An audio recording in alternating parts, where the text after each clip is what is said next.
Miss Everdale, so good to see you again. I'm very curious to see how everything's gone since the last time we spoke. How are you doing today? I'm fine. Yeah, I'm good. For the first time in a long That, time, I think I'm good. that's great. What do you think has lent itself to this? Has there been any major changes? Did the last job go well? Last job went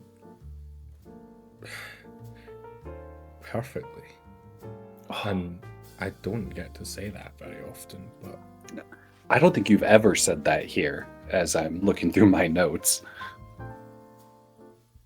no, it went off without a hitch, at least from my end. So I think other people got in the line of fire a little bit, but Hmm. I mean, I just walked away from it all. So that was the big gold watch? That was the retirement job? I think so. I think I can. You know, Doc, I think this is the last time that I'll have to come here. Oh, wow. So, like, all better. Well, and you just see as her hand kind of shakes as she's holding it. I'm doing good. I, I think I can. I think I can walk away with my head held high. That I got myself out and I got my friend out. And that's the important thing. Did you have a good parting from the company? Like you left all your coworkers and, you know, hoping to see them again, visits, that sort of thing? Well, it was quite an abrupt one, you know. Like there wasn't really a Mm-hmm. chance, or we didn't do like cake and a card. It was just split and run. And where are you going to be heading to next? Do you have address, a solar system picked out? Anything like that? You'll just watch as her demeanor changes.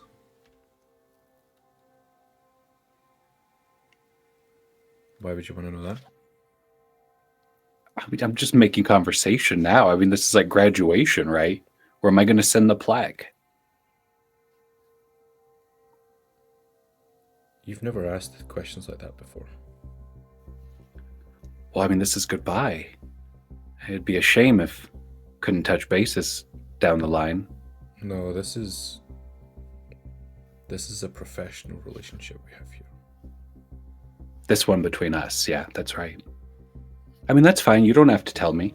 I was just curious about where you were trying to go hide. I mean, move to.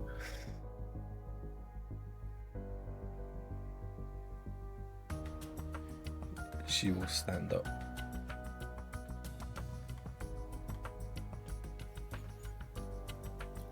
Can I get you anything?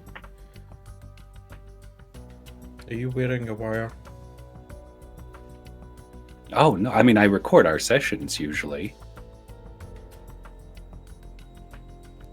Or are you recording it now? Definitely not. We hadn't really started yet. Where do you keep the recorder? Show me. Okay, press a little button on the bottom of the desk, and then open up a drawer. I'm like, well, here's the setup usually. I hadn't even pressed play or anything. Is it press and play? Or is it running right now? And not at the moment. Unplug it. Oh, no problem. No problem at all. Why don't you just sit down and hang out for a little while? We can talk this out. You've got time. I've got all the time in the world. Mm-hmm.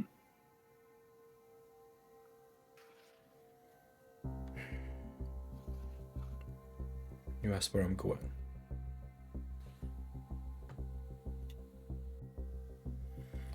I'm going home.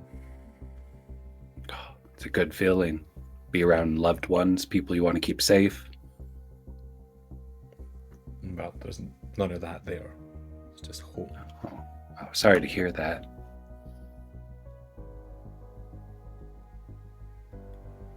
It's a long trip.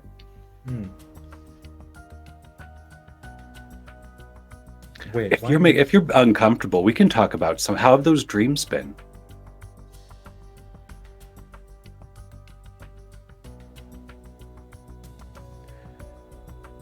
I don't know that I've told you about any dreams. Well, I mean, dreams of home, dreams of moving on from your career, that sort of thing. Like, do you feel like you're reaching them, like you've accomplished it? What's the next dream for Everdale? Quiet life. Maybe, I'm sure you'll find it. I don't know, maybe raise some horses. Oh, somewhere with land, probably. You're taking an awful lot of interest in me. More I'm than your usual. doctor. I'm supposed to. You pay me to care about you. I don't pay you a fucking thing. That's right, you don't. They do. They pay me to care about you. That's right. And there it is. They pay you to care about me. And you've never asked questions like this before. I'm sensing a lot of hostility. Oh, are you? Oh. It might be better if we return to this next week. I won't be here next week. What about remote? Are you going to let me leave? Oh, you can leave anytime you want, of course. I mean, yeah, I'll stand up, shake your hand. I mean, I'd love to. I doubt we'll hug, but it's been a pleasure to care about you. I'll shake your hand then. And we'll stand. And we'll come round the side of the table. Oh, okay. So a hug. Is this okay? Oh, yeah, this is fine. You're not hiding anything, are you? Well, I mean, probably some things. Like, I mean, you're a patient.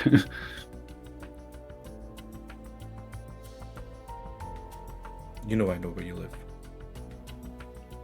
Wow. I mean, it makes sense. 2 small boys. Yeah. A dog. Yeah. Your wife's unhappy. Yeah.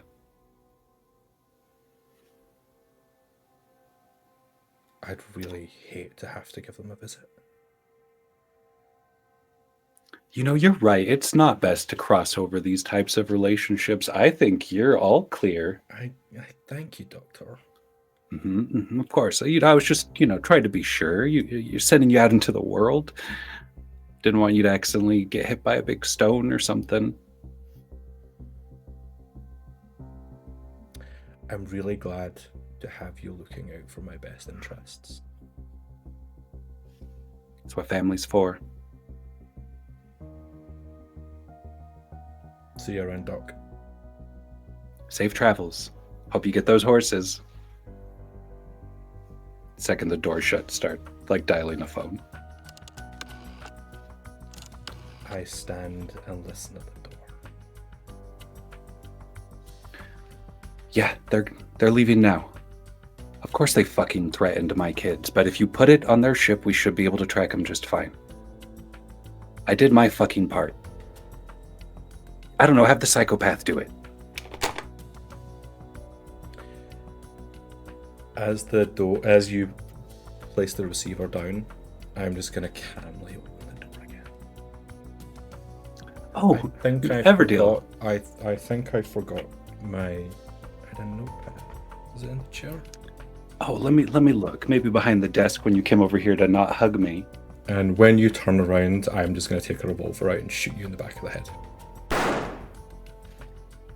Last thought of is those boys. Well, now I have an extra trip to make.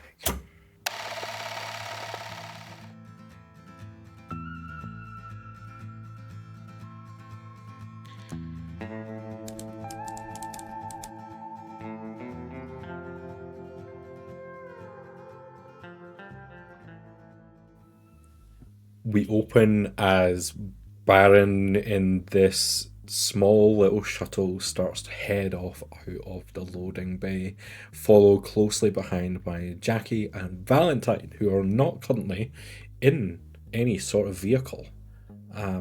Baron, would you look around at your surroundings to see what happened with the man you just shot, his distressed wife, or perhaps anything that happened back where you left your own ship? Probably not too much at the married couple because love conquers all, so they should be fine. I'm a pretty safe driver, so I will look around just to make sure there's no one in my way, nobody running up with guns drawn or anything. So if they were actively chasing at me, I would probably notice them. The bride and groom are fine. And Valentine and Jackie, are you trying to keep yourself hidden from Baron's view? I think that would be Jackie's approach. Yeah. Just for now. I think I wouldn't want to do anything to risk the kill. Like, Yeah. I'm on the prowl right now. Yeah. I think Jackie's actually considering where to get a fast ship to follow.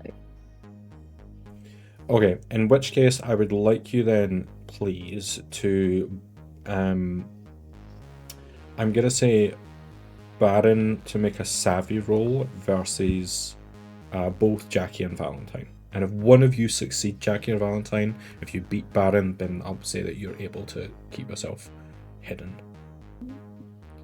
Might not be needed. Double sixes plus 1. You beat me. I got Savvy. a 6 and a 1 plus 1. Is it Yeah, savvy? savvy, yeah. Yeah. Double sixes plus 2. I knew that was Yes. the only thing that could do it.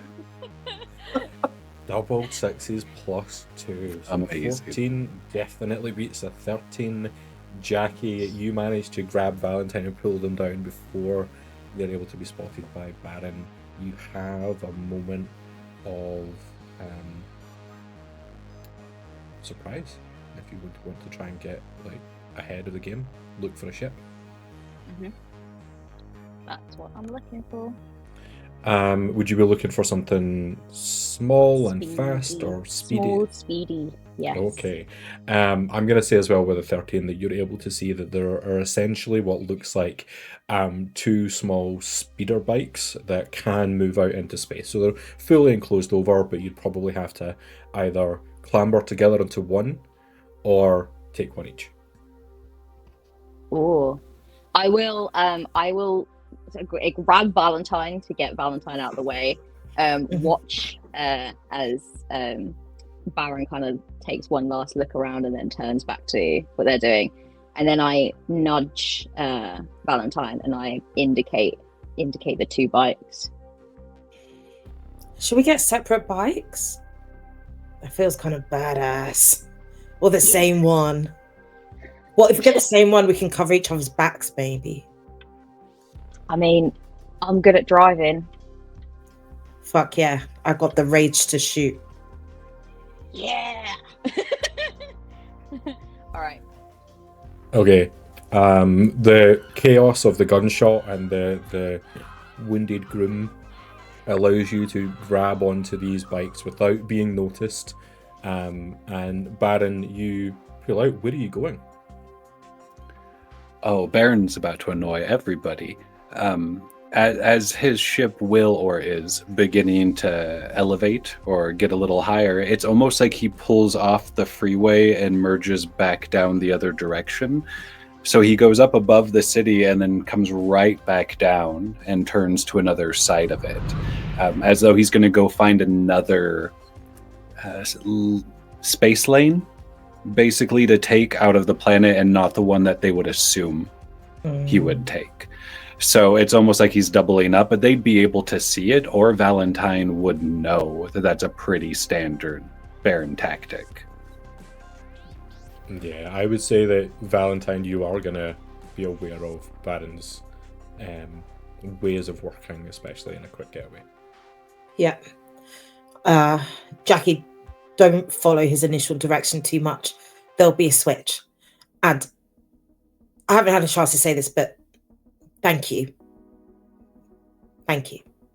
For what? For bringing me back to reality. Yeah, well, we're not out of the woods yet. she kind of starts to levitate the bike up. That's right. Let's get our kill. Okay, so Baron like swoops over and tries to like do a fake out to move into a different lane, but is being pursued quite closely in this game of cat and mouse. Jackie, Valentine, you're able to spot them and hear them, these rattling around cans. Once you get into that second lane that you'd be heading on, Baron, where are you going? The plan is to figure out a plan a little bit with how much this was frantic and quick paced.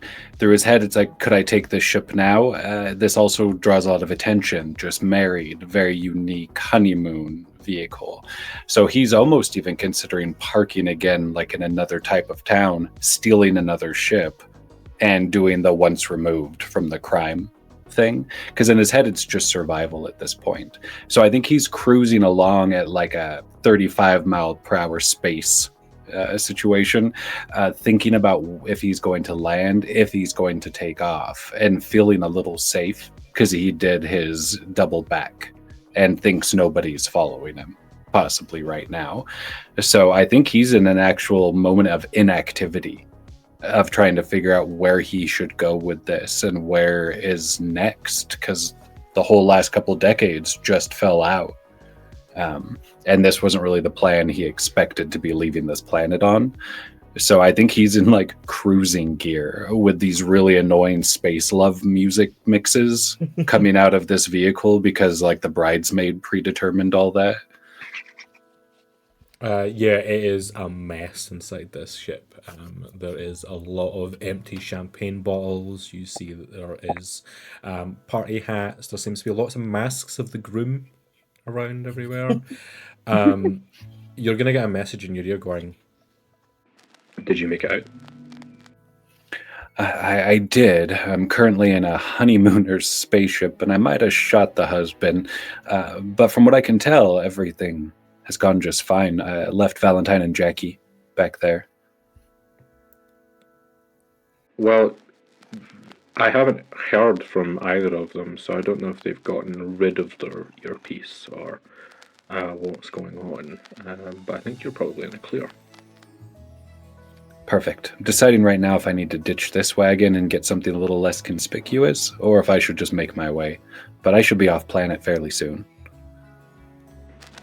Well, I hope to never see your fucking face ever again.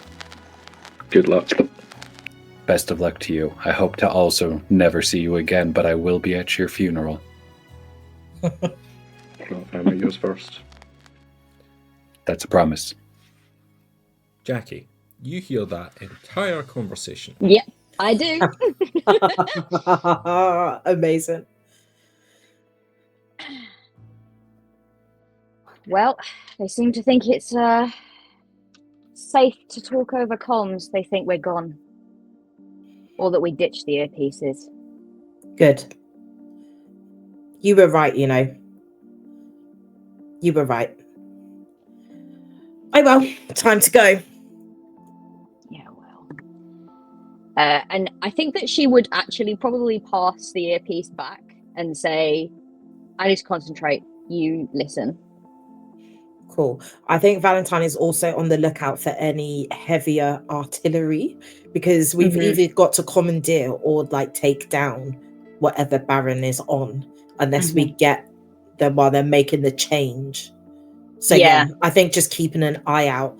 Like, I don't want to get into battle, but if I see like a quick opportunistic kill that I could use, I'd probably signal for that.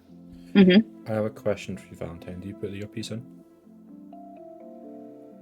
Yeah, but I'm on mute. I just want to hear. Okay. You put it in. And for a moment, nothing. And then you just hear a small voice that just goes, "We'll meet again. Don't know where. Don't know when." Valentine makes a face of disgust. And just says, "We're on the better team." Oh, we are a team now, are we? Looks like it. You've been promoted. Oh, well, we'll open up a bottle of bubbly later, shall we? And she kind of revs to speed up a little bit. Expertly dodging left and right, finally getting to be useful because this is what she does best. Dodging Awesome. in and out of traffic, avoiding like people coming in and out of this loading bay, moving past the casino. You'll see that there are flashy vehicles, there are more of these industrial carriers bringing in supplies to the casino, and others that are moving on further into other spaceports or onto like other planetary missions. Baron, up ahead, what's your plan? Are you going to ditch the vehicle, or are you going to... I think when Jackie said the phrase "open a bottle of bubbly" in like a juxtaposition, you'd see Baron opening a bottle of bubbly. Having said goodbye to Everdeel, it felt like this is successful. Like, we're done. No one's shooting at me. Like, we maybe pulled this off. So setting the cruise control, he looks for a bottle, pops it, kind of laughs and lights one of those fancy cigarettes, making a face at some of the more gaudy prank gifts in the car with him at the moment, but wondering if they could ever be useful in a fight. I think he's in a relaxed mode for the first time since our series started, surrounded in vulgar gifts and light booze and smoke at this point. You'll just get like kind of misty-eyed, and a voice, whether it's real or not, rings in your ear. "Well, is that you coming home to me, brother?" A pill goes down with the champagne and the eyes get a little wet, and he's like, "I'm finally doing it. I'm so excited to be me again. It's been hard. They make me stay hard. But I'm on my way home." We'll be back in the fields very soon.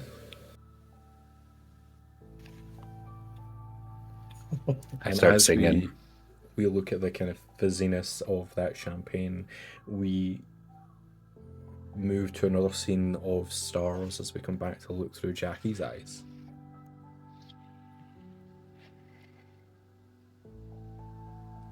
I think Jackie, she's always, when she's piloting, she's always got her eyes on the road straight ahead.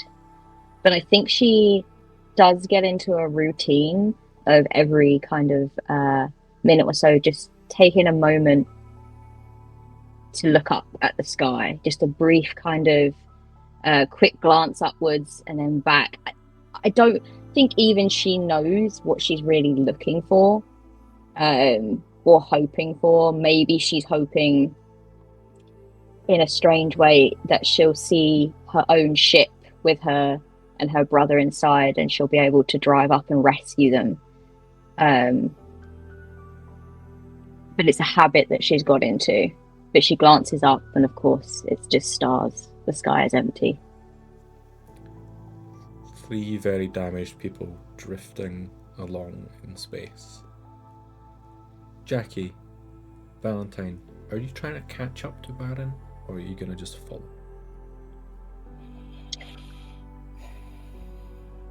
I think at this point, Jackie will say, "Listen, you know I'm on board with burning it all to the ground, but I wonder if there's a smart way of doing this where we can take everyone down with us."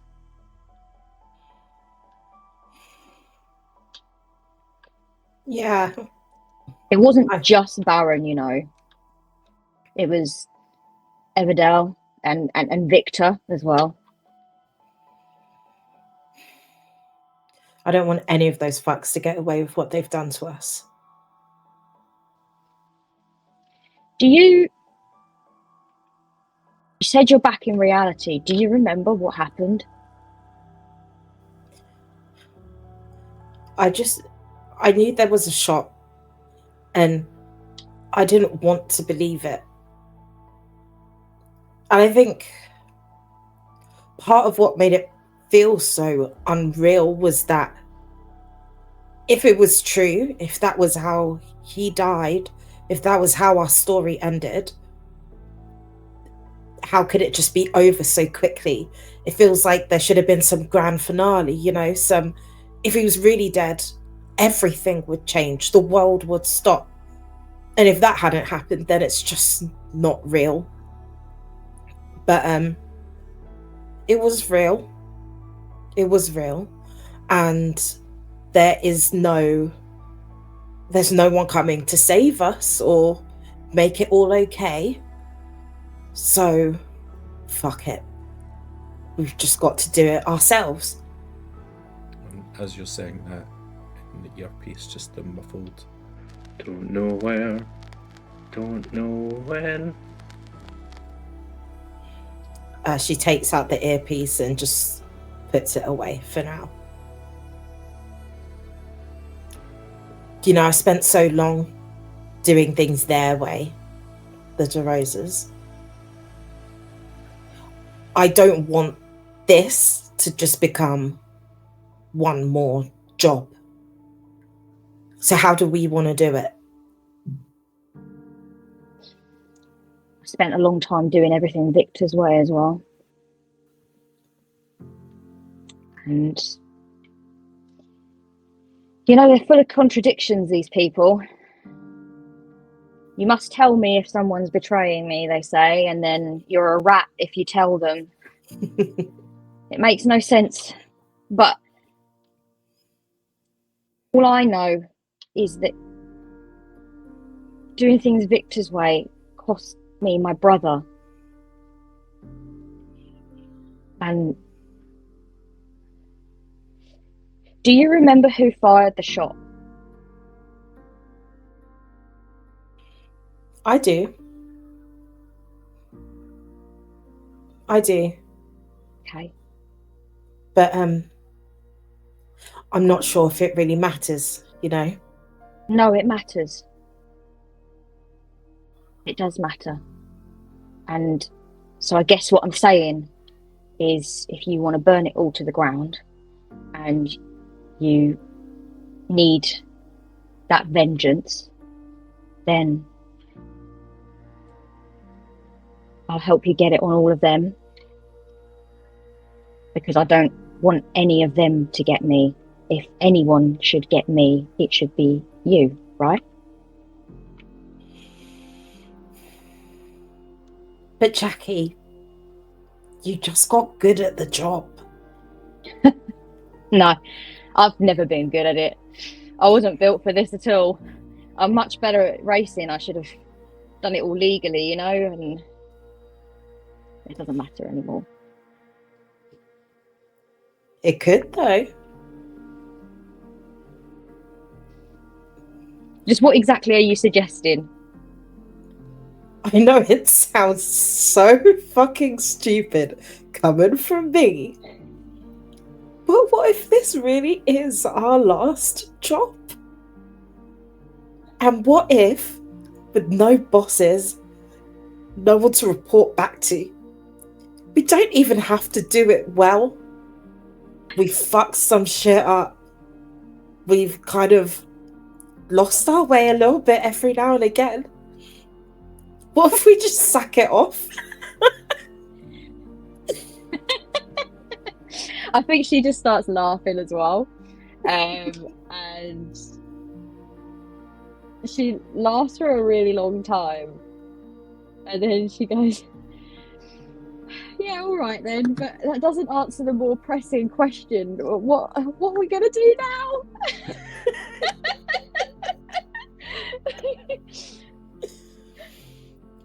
A level of mania starts to kick in amongst these two very, very disturbed individuals after what they've been through today and through the past couple of years, but particularly in the past 2 hours. Yeah. Well, is there anywhere you wanted to go? Anywhere you've ever wanted to see? I think our best bet is to. I mean, Jackie is just gonna follow, but if we just decide to just go for it, then I think Jackie would be down for it. Should we just go for it? Let's just go for it. I think as they kind of recover, tears wiping from their eyes, I think Jackie just goes, "All right, should we just kill this fucker?" Yeah. And then I need to get my nails done. All right. Maybe I'll get mine done too. The first time for everything, isn't there? Yeah, fuck it, why not?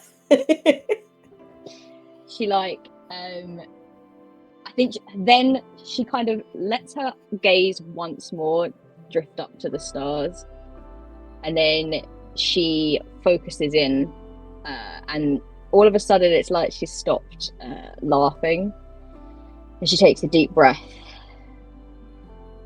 All right, let's go. I think where Valentine in the past had looked to the vastness of space and thought about the vastness of the distance between her and Oscar, now it all feels incredibly close, because for the first time she's just where she is, and she's right in the middle of it. Okay. Now, just to ask again, are you just going to follow until Baron stops and then deal with it then, or are you dealing with things in space? I think we trail him for a bit. Yeah. I feel like we trail him for a bit, and I think if a quiet place presents itself, that would feel like the right time to speed up and maybe just like stop him in his tracks. But if it remains kind of busy, lots of people around, they'll wait till essentially Baron finds a quiet spot to swap things over. Or I think as well, we can tell it's like a honeymoon ship, so it's not like made for long distance hauls necessarily, so he's probably going to need to stop and refuel at some point. It's running out of time. Okay. Baron, you're relaxed. Up ahead. A good day. A good day. And I have just to double check, Valentine, you took your piece out, right? Yeah. Perfect. Baron, on you go.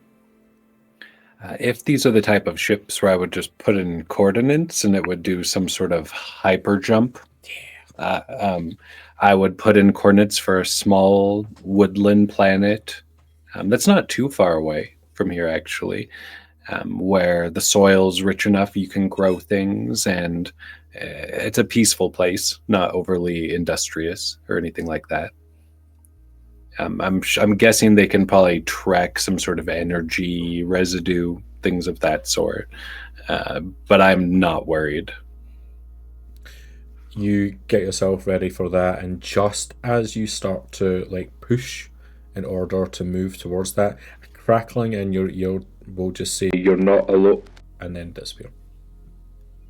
I think he'll smile that same too many pills smile and be like, "I know."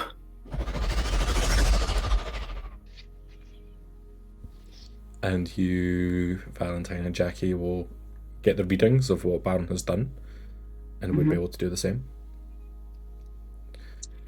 Hold on tight. Lingerie everywhere. It's a mess in the back of the ship. There are things like we shan't so even big. describe. Coming back out of this jump, you're able to bring yourself to land wherever you would like to on this planet. There's an open plot of land outside of a small 2-3 bedroom cabin of sorts.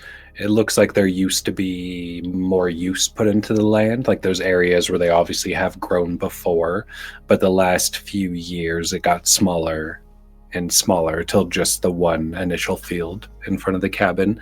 But it looks dusty, a few days, if not a week or two's worth of dust, ever since his brother wasn't here to upkeep it.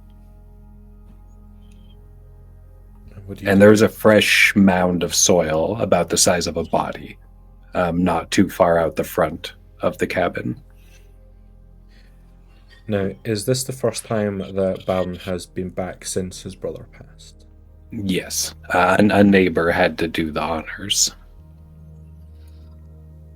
What do you do upon landing? I think I look everywhere but the important places. With the way his mind works, it's almost like he has to bring all the edges closer until he'll let himself look at something vulnerable. He has to make sure, there's no one squatting here. The lock isn't broken on the front door. The ship can be maybe towed into a barn later when he has more time. All those types of things with the body mound in his periphery, the empty garden beds, which tell their own story, in his other periphery. He is searching for, kind of like kicking the tires at an Airbnb of sorts, pretending to not be invested yet, just to make sure it's adequate for what he needs. With his plan being, I'll return to that mound in a little while, once I've taken all these guns out of my pocket. And I think you'll even see him put all of the guns in the ship. When he parks, he doesn't walk out with any of them. If you wouldn't mind, I'm going to get you to just add another blues for me. Oh, definitely. And the upkeep since your brother's passing has been very well tended to. The neighbours have taken good care, and made sure that everything is as orderly as it could be. The lock's intact. It makes sense. He was beloved. It makes sense that they would take such a good care when I couldn't. The door is left off the latch. People tend not to really bother with other people's homes, so you're able to go inside. I think when he steps in is the moment he realizes it's the first time he hasn't worn a gun in years, but he steps in nonetheless, because this is also where his mother worked. He's not going to bring a gun into this space. He's afraid of a ghost coming and slacking him in the side of the head if he were to do that. It looks like you've always remembered it. It hasn't changed much. And he's changed much, but he still takes off the shoes. This kind of uneven wooden floor. He still spouts of blood and things on him, but he makes sure to walk in barefoot, just like he always did, even rolling up the pants mid-calf, becoming a little younger in his presentation instantly, being back here in the space and remembering when this dining room table was so tall that there were worlds underneath it. And he looks at the notches on the door jambs, the chips and the scrapes where he knows the stories of how they all ended up there, the fights, the wrestling, the mom threw something too hard and everyone laughed type of impact wounds.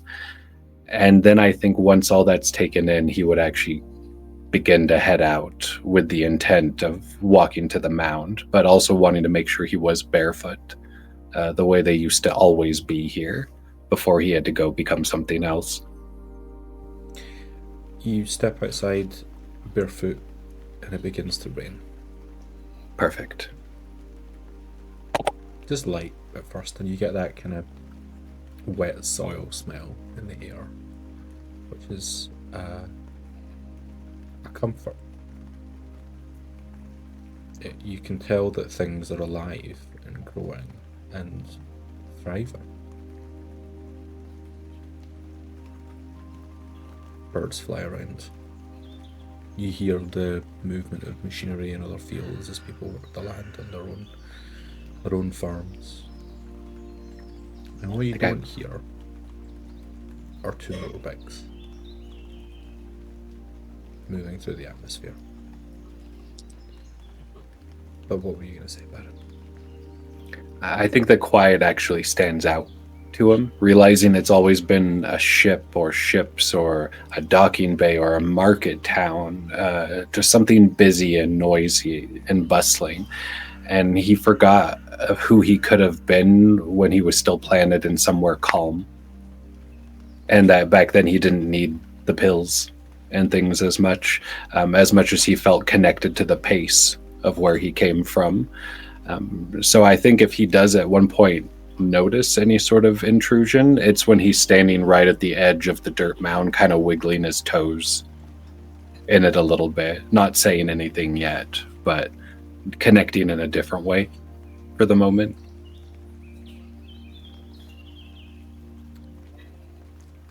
Valentine, Jackie, you move through the atmosphere and see this farmland. For as far as your eye can see, woodlands dotted around. You hear the rain hitting off the outside of your ships. This is a nice planet.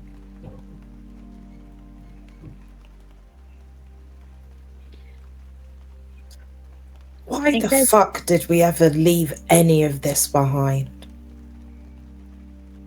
You know, I came from a planet that fixed races. It's nice like this. It's quiet like this. And I think normally at this point, Jackie's a very curious person, and she's always been very heartfelt and honest and wanting to listen to people's stories and understand people better and make friends. And in this life, that's not what you do.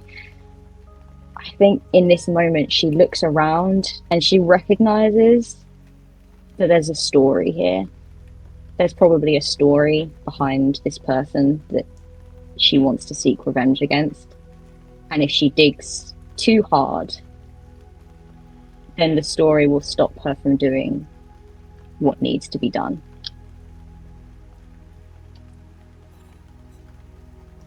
So she lands the bike gently and looks around to see if she can see Baron. I'm not going to make you roll. You are able to see, because it hasn't been placed away yet, the bright neon of the back of a ship that just says "Just Married."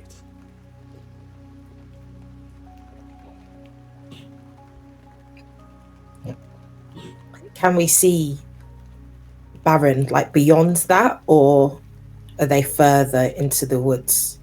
Well, Baron, you tell me, what would the area look like? How audible would their bikes have been? Would it have been I had noticed it within their 100 feet, things of that sort, or would their descent have given themselves away a little bit? I think it was probably more when they were closer rather than the descent itself, especially as you were spending time just with a bit of connection. Mm-hmm. Once they were audible, and then once they took account of the space, they would not see Baron.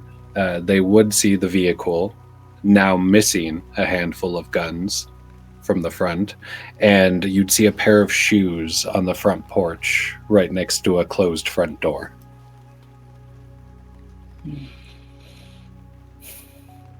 I think the logical thing would be to sweep the building then. Yeah. Obviously, we're having each other's backs. There are two of us and one of them, so.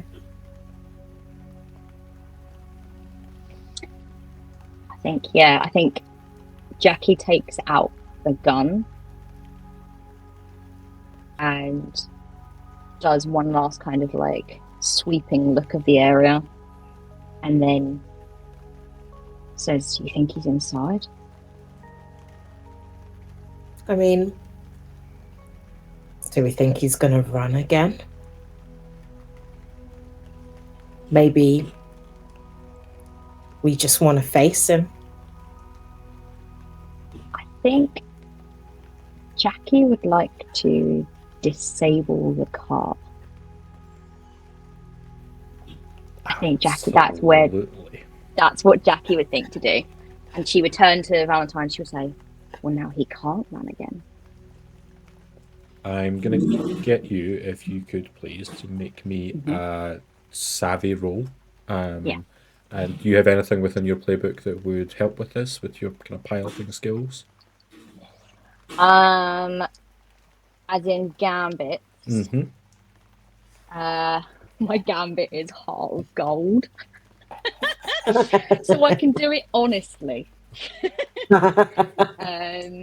But no, other than that, no. And Valentine, whilst this is going on, do let us know if you've got like a second one of these to add in from your like a second gambit, because you leveled up previously. That's a 10, by the way. Okay, you're able to like disable the ignition. Valentine. So my new gambit is the perfect lie. When I tell someone a lie with a straight face, they always believe me. Once per session, I can perfectly convince someone of a lie. Wait, because mine is heart of gold, which is honesty and good intentions. When you speak meaning from your heart, we're literally the polar opposite. Yeah. That's so great. When you've been hardcore deluded as much as I have, then, you know, you can make any lie sound like the truth. You disable the vehicle. What's your next move? I'm going to give you one more move each before we see what Baron's doing.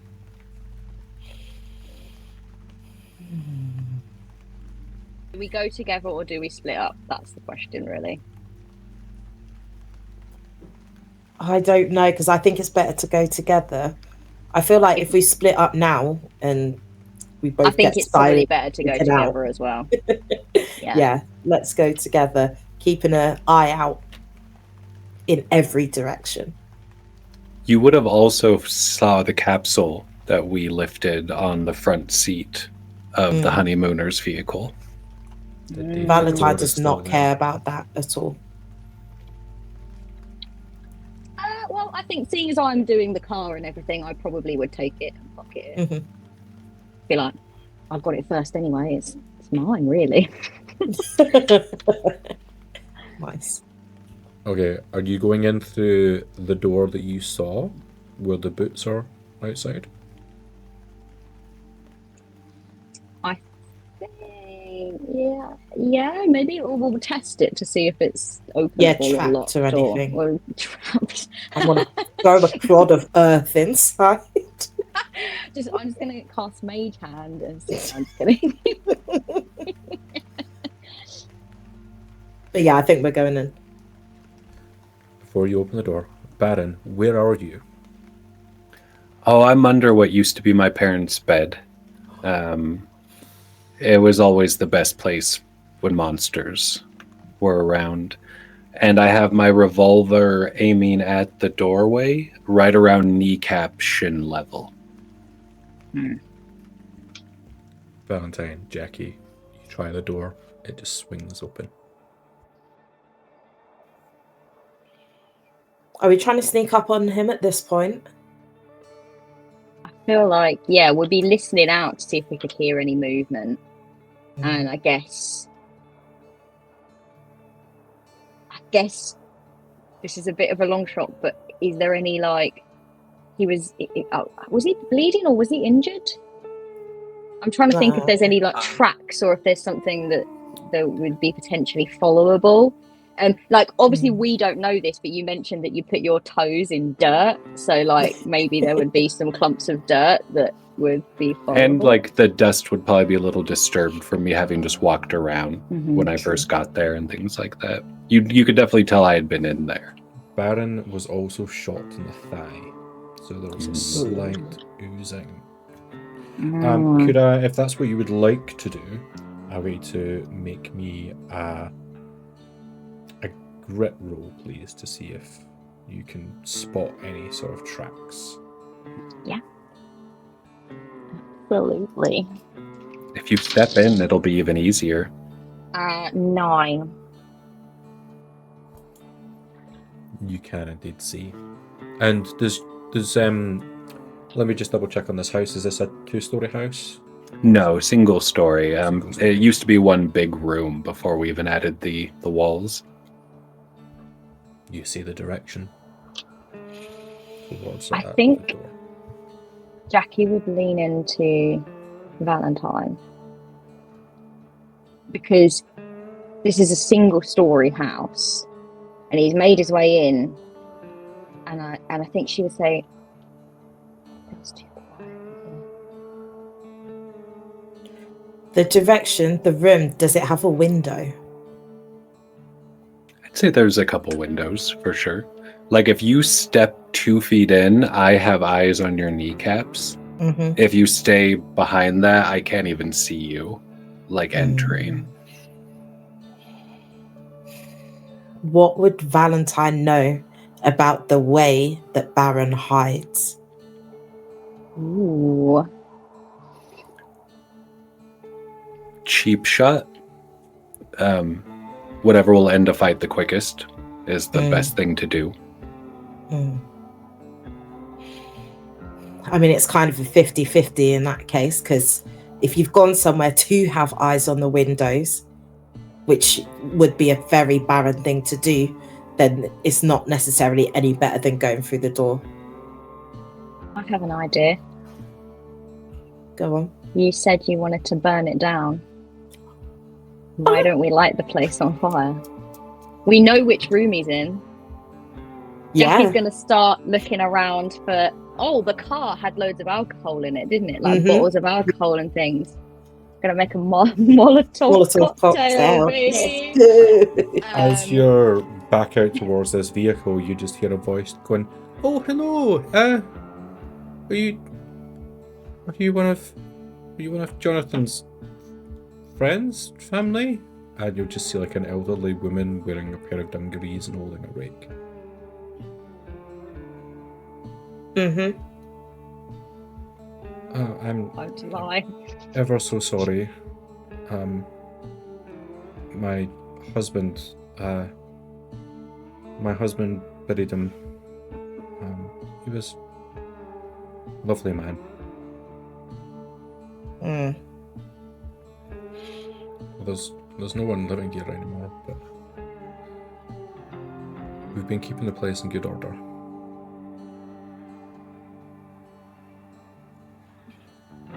Valentine's not planning on giving any substantial answers or asking any questions. So if Jackie feels differently, then feel free to jump in. I think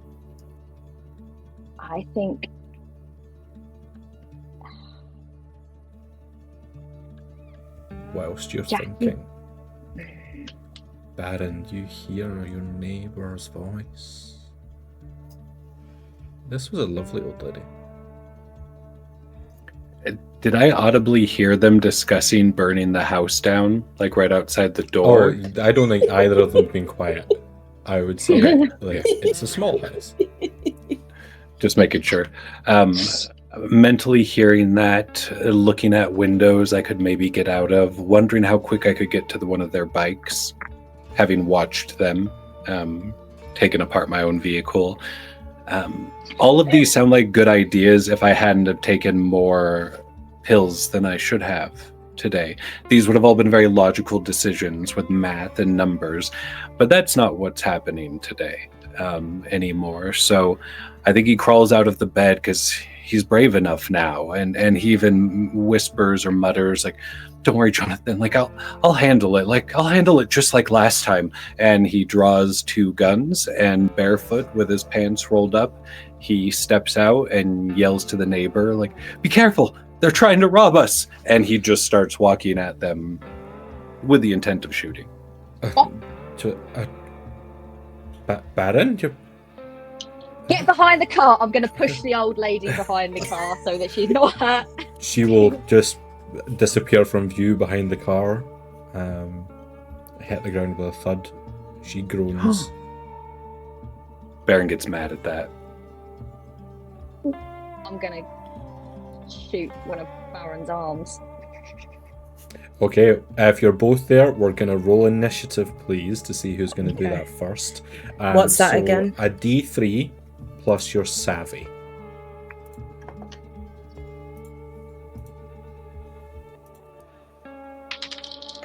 Oh, 2 + 1 for me. Same. I have 3 + 2, so 5. Okay, so Jackie's going to go first. Baron, Valentine, who has the highest savvy modifier? We've both got +1. Okay, Mhm. both of you roll a D6 each. That's another 3. That's a 6. So Jackie and Valentine get to go first. Really should have Jackie. come out shooting. Jackie, Yeah. you shoot Baron in the arm, or attempt to shoot Baron in the arm, so please go ahead and make your attack roll. So 3d6 Yeah. plus your stat for that. Is it grit? Yes, I believe so.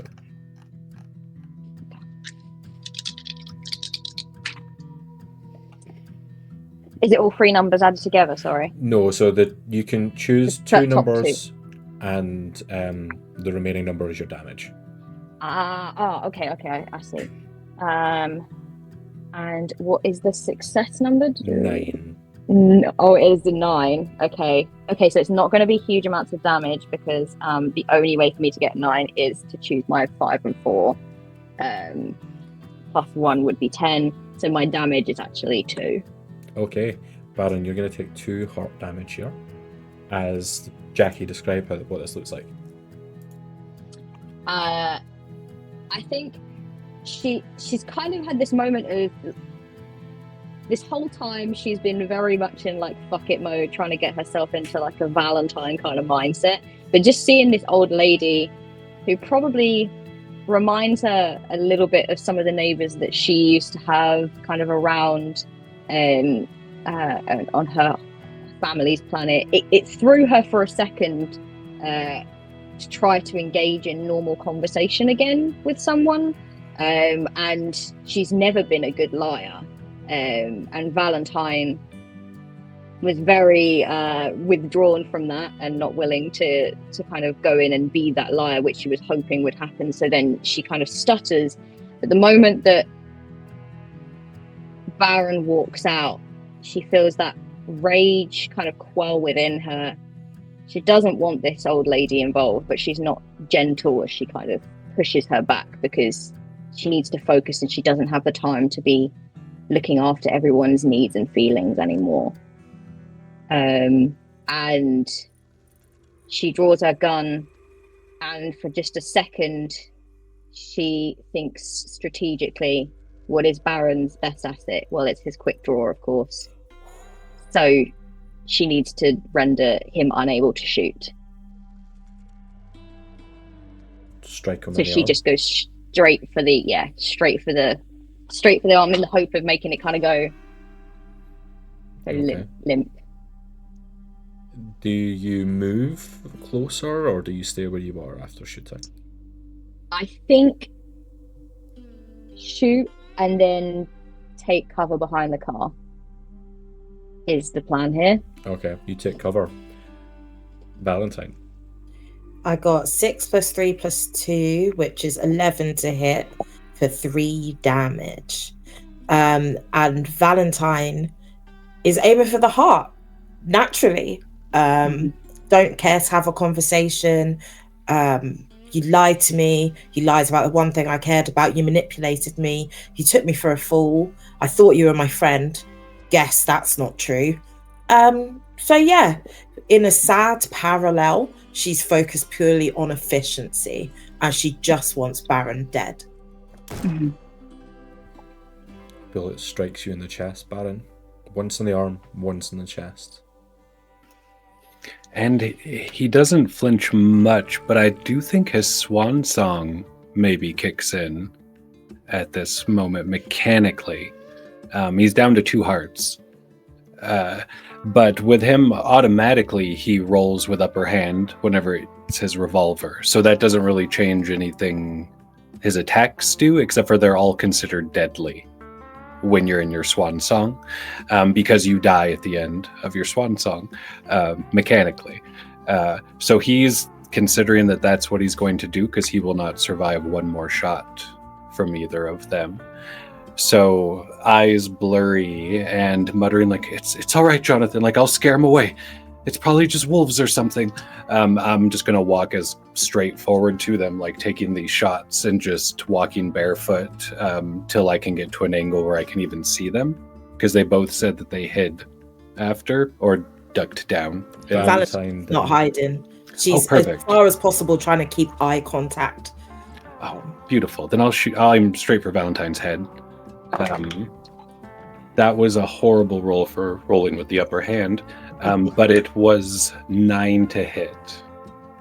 Does that strike? Deal. But only 2 damage, unfortunately. Attacks are deadly, though. Perfect. I think the gun is just perfect straight, just as yours. Like, we're looking at each other, and you may not hear it, but if the wind carried right, you'd hear, 2 birds. And then a pull of the trigger. Yeah, I guess headshot. I'm not reacting to that. I'm just down. Valentine, as this bullet enters your skull, you hear, "But I know we'll meet again some sunny day," as you hit the floor. Valentine, as your eyes close, what's your final thought? I think Valentine's final thought is simple but cathartic, and she just thinks, "Fuck you," and she looks more peaceful as she falls than you've seen her in this entire mission. Baron, you are also mortally wounded. Mm-hmm. And after taking that shot, looking towards the mound of earth, being hit by rain, fall to one knee. And what does Baron think as you fall to your knees? He wishes he could have at least paid respects. It's just a few feet away. He can see the disrupted dirt where he was beginning to say goodbye before these, I don't know, bootlickers for the mob showed up to do the boss's dirty work. But it's fine. He knew he was going to go like this one day. He just hoped it wouldn't be so close to where he grew up.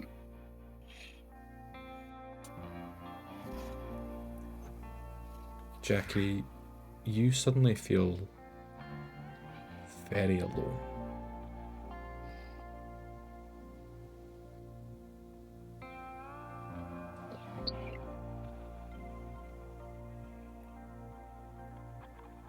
I think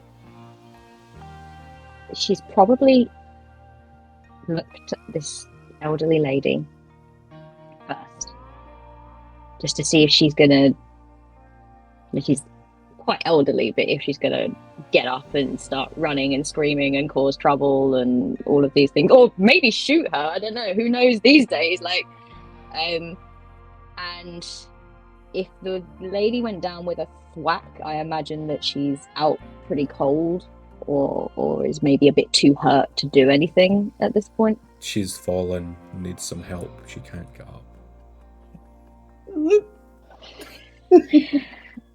I think Jackie just looks at her for a moment. This poor lady kind of probably asking for help or trying to figure out what's going on, and then she slowly crawls out from where she was and sees these kind of two bodies have kind of like faced each other and then fallen and then kind of almost almost kind of like opposite each other, just fallen straight flat. And are they what way are they facing? Are they facing like down to the dust? They're mirroring each other. In a very kind of final and unusual way. One faces left, one faces right. Both looking equally peaceful.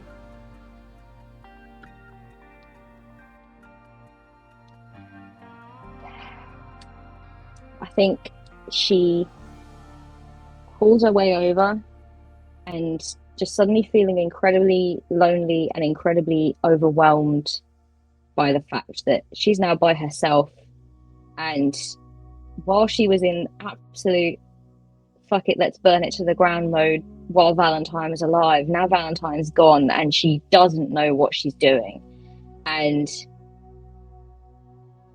I think she just kind of gets herself in a position where she lays back and she is laying kind of next to them, so they kind of form a T shape almost. And she goes, all right then, you look in front, you look behind, I'll keep looking at the stars. And she just lays her head back and gazes at space and waits.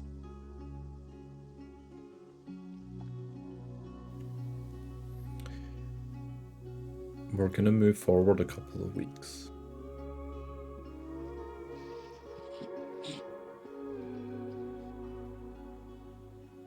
Valentine,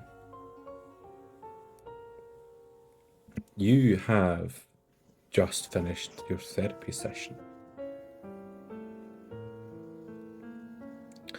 And it was a distressing time. Someone told you Oscar had died. And you'd left thinking, I just need a minute. And decided that you would go back and talk to them again, because it's important to just say your piece, and perhaps from there you can get some final closure and just move on. So you ask the guard to take you. They lift you and they take you through, place you in.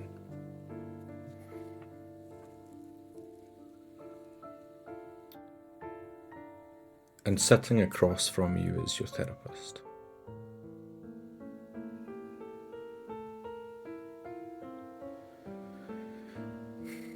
Last time you were here, you said all you wanted was just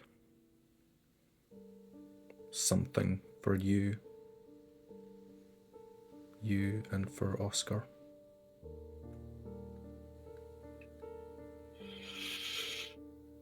Yeah, I devoted a lot of my life to that dream.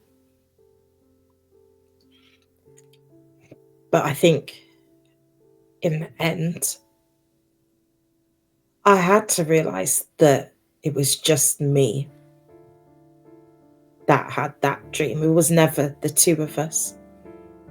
And when he died, it felt like everything around him died. The stories, the narratives, the man I had created around a tiny kernel of truth. It just all fell away. That's why I know it didn't really change much, but killing Baron was the first thing I'd done for myself in a really long time. And it felt really good.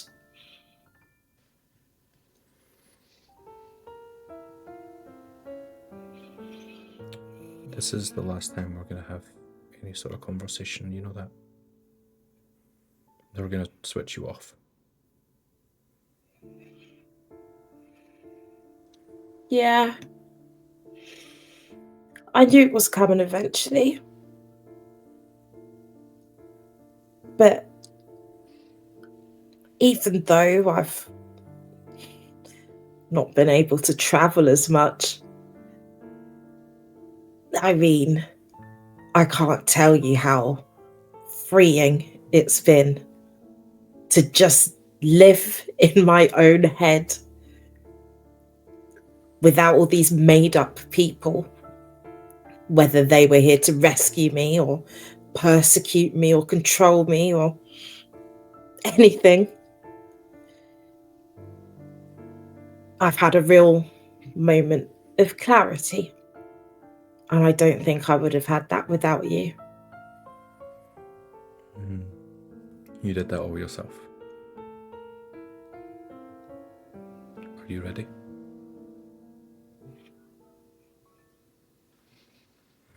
And as orderlies come in and start the process, we're going to move away from this scene as we leave Valentine. And we move into the room with Baron.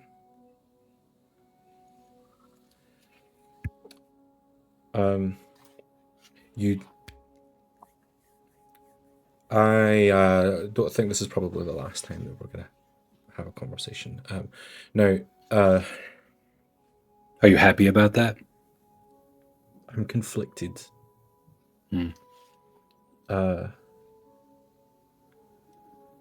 They've given you a choice. They know your skills, and they say there's still use for you. I would say don't do it, but you're welcome to. You have this clean, efficient mindset that makes you valuable.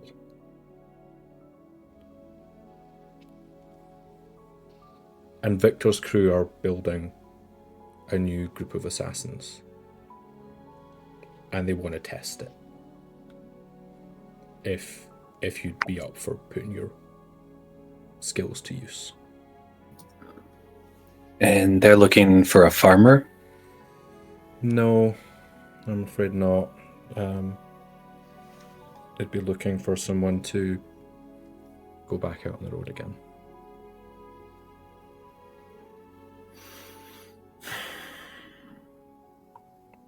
We can stop whenever you want. You know, I think I'm going to do that. I set foot at home and got shot in the chest. So, maybe I'm just a monster. It was stupid to try. Tell Victor I said yes, but tell him I go by Jonathan now.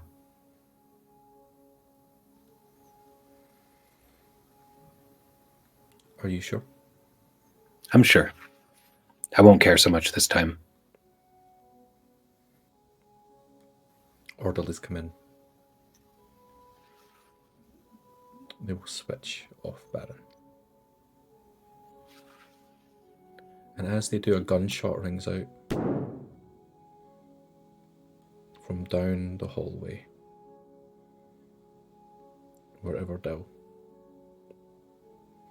was meeting with their therapist. Jackie's nowhere to be seen. And to close off that part of the story, we're going to go back to the moment where you were waiting.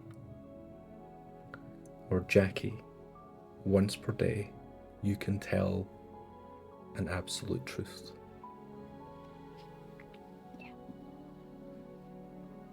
You wait in the rain,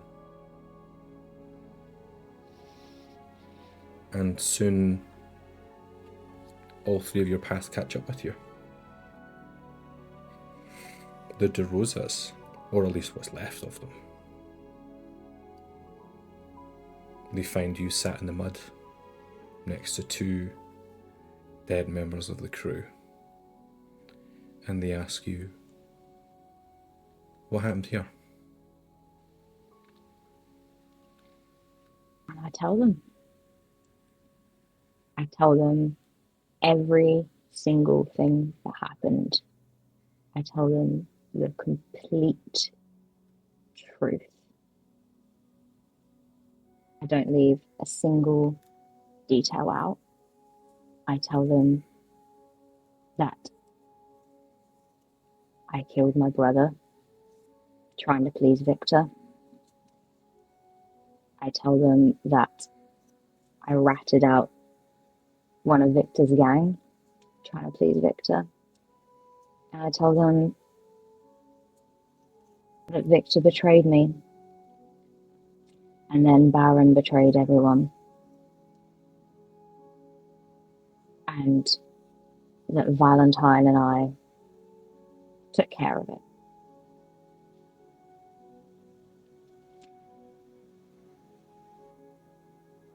I don't think Jackie even tries to mask a single part of it. She tells them that she killed Oscar. She tells them she didn't know who he was. And then at the end, she says, I've been living my whole life thinking that I always tell the truth, but really I only tell half truths. I tell the truths that people want to hear, and I'm tired of it. The truth is that I'm tired. This life really isn't for me. And I think I wanted so badly, for the reason that I survived, to be because Benji wanted me to, and that he watches over me. But I think that it was a mistake, and that I was supposed to die. I think it was supposed to be me.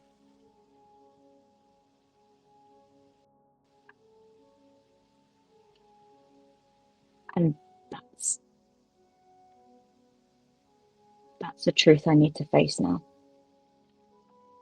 So, honestly, whatever you need to do, do it.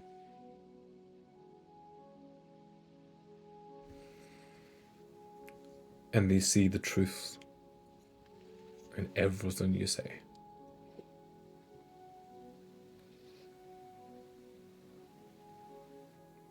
Sky will look down at you.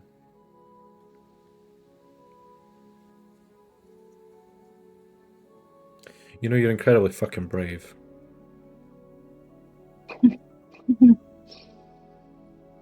That's a new one. You should really talk to someone. Yeah, I probably should.